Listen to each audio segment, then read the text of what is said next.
ಹಾಸನ ಜಿಲ್ಲೆಯ ವಿವಿಧೆಡೆ ನಿನ್ನೆ ಸುರಿದ ಧಾರಾಕಾರ ಮಳೆ ಹಾಗೂ ಬಿರುಗಾಳಿಯಿಂದಾಗಿ ವ್ಯಾಪಕ ಹಾನಿಯಾಗಿದೆ. ಗಾಳಿಮಳೆಯ ಅಬ್ಬರಕ್ಕೆ ಹಲವೆಡೆ ಬೃಹತ್ ಮರಗಳು ಹಾಗೂ ವಿದ್ಯುತ್ ಕಂಬಗಳು ಧರೆಗುರುಳಿದ್ದು ಜನಜೀವನ ಅಸ್ತವ್ಯಸ್ತಗೊಂಡಿದೆ. ಹಾಸನ ತಾಲೂಕಿನ ಶಂಕರನಹಳ್ಳಿ ಗ್ರಾಮದಲ್ಲಿ ಬಿರುಗಾಳಿಯ ಆರ್ಭಟಕ್ಕೆ ತೆಂಗಿನ ಮರವೊಂದು ವಾಸದ ಮನೆಯ ಮೇಲೆ ಉರುಳಿಬಿದ್ದು ಭಾರೀ ಹಾನಿಯಾಗಿದೆ. ಮನಿ ಜಖಂ, ವಸ್ತುಗಳಿಗೆ ಹಾನಿ. ಗ್ರಾಮದ ಲೋಕೇಶ್ ಎಂಬುವವರಿಗೆ ಸೇರಿದ ಮನೆಯಿದಾಗಿದ್ದು, ಮರ ಬಿದ್ದ ರಭಸಕ್ಕೆ ಮನೆಯ ಮೇಲ್ಛಾವಣಿ ಜಖಂಗೊಂಡಿದೆ.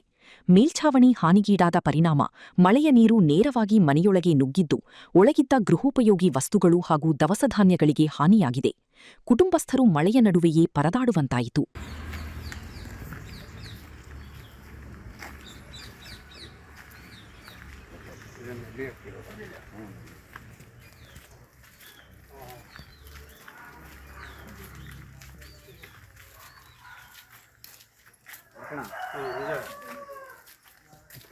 ಅದು ಬಂದು ರೇಟು ಹಂಗೆ ಅಂದ್ರಲ್ಲ ಸ್ಕೂಲ್ ಮನೆ ಮುಂದ್ಗಡೆ ಗಾಳಿ ಮಾರ್ಗ ಇದು ಮರ ತೆಗಿಬಿಡ ಬೇಡ ಬೇಡದ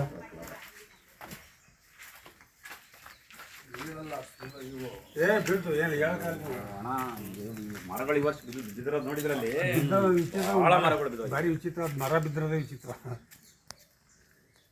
ಶಂಕರನಹಳ್ಳಿ ಗ್ರಾಮ ಬಲವಾದ ಗಾಳಿಗೆ ಮರ ಮುರಿದು ಬಿದ್ದಿದ್ದರಿಂದ ವಿದ್ಯುತ್ ತಂತಿಗಳು ತುಂಡಾಗಿವೆ. ಪರಿಣಾಮವಾಗಿ ಶಂಕರನಹಳ್ಳಿ ಗ್ರಾಮದಲ್ಲಿ ನಿನ್ನೆಯಿಂದಲೇ ವಿದ್ಯುತ್ ಸಂಪರ್ಕ ಸಂಪೂರ್ಣವಾಗಿ ಕಡಿತಗೊಂಡಿದ್ದು, ಇಡೀ ಗ್ರಾಮ ಕತ್ತಲಲ್ಲಿ ಮುಳುಗಿದೆ. ಅದೃಷ್ಟವಶಾತ್ ತಪ್ಪಿದ ಪ್ರಾಣಾಪಾಯ. ಉರುಳಿಬಿದ್ದ ಈ ಮರವು ಶಂಕರನಹಳ್ಳಿ ಗ್ರಾಮದ ಸರ್ಕಾರಿ ಹಿರಿಯ ಪ್ರಾಥಮಿಕ ಶಾಲೆಯ ಅಂದರೆ HPS ಆವರಣದಲ್ಲಿತ್ತು ಎನ್ನಲಾಗಿದೆ.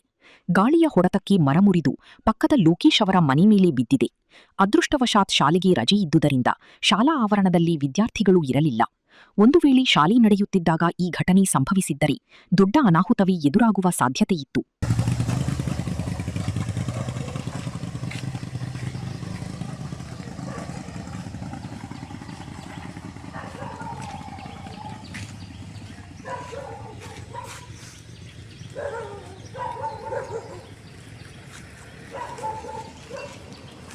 ಸ್ಥಳೀಯರು ಹಾಗೂ ಸಂಬಂಧಪಟ್ಟ ಇಲಾಖೆಯ ಅಧಿಕಾರಿಗಳು ಮರ ತೆರವುಗೊಳಿಸುವ ಹಾಗೂ ವಿದ್ಯುತ್ ಸಂಪರ್ಕ ಕಲ್ಪಿಸುವ ಕಾರ್ಯದಲ್ಲಿ ತೊಡಗಿದ್ದಾರೆ.